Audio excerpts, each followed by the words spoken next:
નમસ્કાર ખેડૂત મિત્રો, જય કિસાન જય ભારત। ખેડૂત મિત્રો, ગઈકાલે 31 માર્ચ એટલે આપણી ડુંગળી નિકાસના પ્રતિબંધની છેલ્લી તારીખ હતી અને તેથી 1 એપ્રિલના દિવસે એના પર કેન્દ્ર સરકાર નવો નિર્ણય શું જાહેર કરે છે એ આપણા ડુંગળી પકવતા ખેડૂતો માટે ખૂબ અગત્યનું હતું। ડુંગળીની નિકાસ પર માર્ચ મહિનાની 31 તારીખ સુધીનો પ્રતિબંધ જાહેર કરેલો હતો। ત્યાર પછી શું કરવું એને માટેનો નિર્ણય આ પ્રતિબંધના દિવસો પૂરા થાય ત્યાર પછી સરકાર જાહેર કરવાની હતી, એટલે એ જાહેર કરવાની તારીખ એટલે આજની તારીખ 1 એપ્રિલ।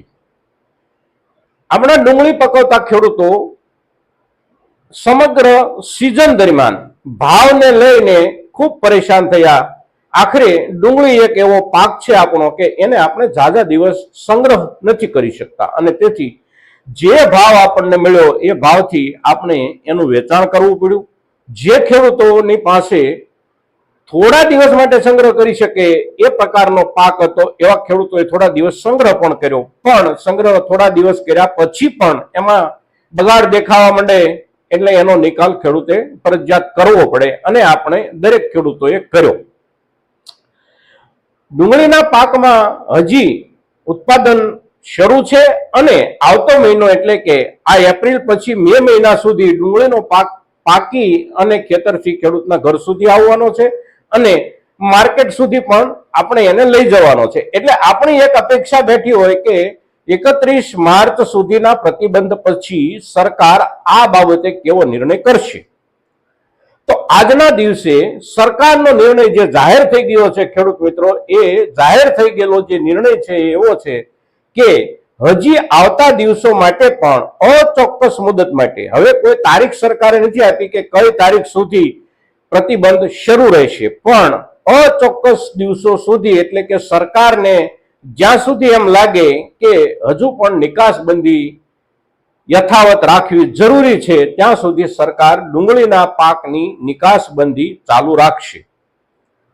ડુંગળીના પાકમાં આ વર્ષમાં ખેડૂત તરીકે આપણને કોઈ વળતર મળ્યું નથી।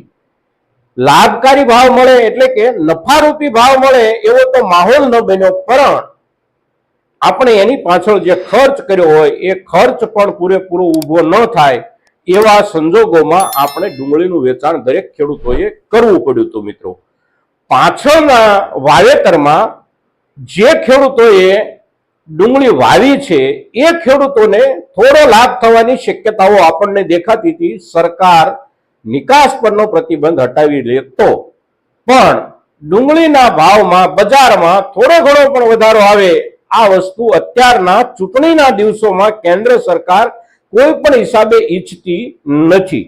ખેડૂતના ખિસ્સામાં પૈસા જાય ન જાય એનાથી સરકારને કોઈ ચિંતા નથી, સરકારને કોઈ ફરક પણ પડતો નથી, કારણ કે ખેડૂત છે એ સંગઠિત વર્ગ નથી।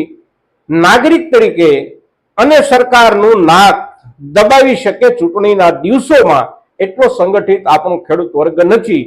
એટલે આપણી દિશામાં આપણી બાજુમાં ગમે તેટલું નુકસાન બેસાડીને પણ સરકાર બજારને સાચવી લેવા માંગે છે અને સરકાર બજારને એ રીતે સાચવી લેવા માંગે છે કે ખેડૂતને ડુંગળીના 200 થી 250 રૂપિયા એક મણના મળે એટલે સરકાર એવું માને કે ખેડૂતને ઘણું વળતર મળી ગયું। અત્યારના દિવસોમાં આપણા ગુજરાતમાં અને મહારાષ્ટ્રમાં આપણે આ ભાવથી ડુંગળી વેચીએ છીએ। સામાન્ય પ્રકારની જે ડુંગળી છે, મધ્યમ પ્રકારનો જે પાક છે એ ડુંગળી આપણે 200, 250 કે મહત્તમ 250 રૂપિયાના ભાવથી આપણે વેચી રહ્યા છીએ।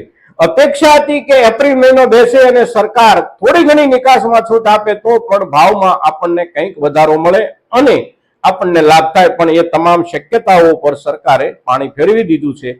આજે સરકારે નિકાસબંધી લંબાવવાનો નિર્ણય કર્યો છે મિત્રો। તો હવેના દિવસોમાં જે ખેડૂતો પાસે ડુંગળી પાકીને આપણી પાસે આવવાની છે એ ખેડૂતોએ બજારને ધ્યાનમાં લઈ અને સરકારના પ્રતિબંધના જે કાંઈ અસરો થવાની છે એને ધ્યાનમાં લઈ અને પોતાના માલનો નિકાલ કરવાનો રહેશે ખેડૂત મિત્રો।